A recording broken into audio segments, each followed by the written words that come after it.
Welcome to Penrose Learning, where we make understanding easy. In this video, I will explain how to play franchise mode in MLB The Show. To begin your journey, first navigate to the main menu and select the franchise option. You will then choose your preferred team from the 30 Major League Baseball clubs or even create a brand new expansion team. Next, customize your league settings, including difficulty levels and how much you want to simulate. This initial setup is crucial for tailoring the experience to your liking and starting your path to a championship. Building a winning roster is at the heart of franchise mode. You will need to understand player attributes, potential, and overall ratings to make informed decisions.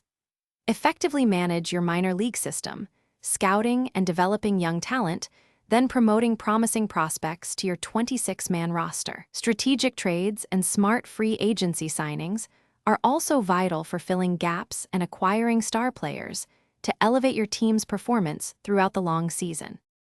The baseball season is a marathon, not a sprint, spanning 162 games.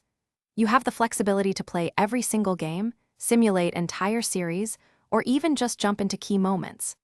Remember to adjust your daily lineup and pitching rotation based on matchups and player performance. Keeping a close eye on player fatigue and managing injuries is also essential to ensure your team remains competitive and healthy for the entire season. To achieve true dynasty status, you need a long-term vision beyond just one season.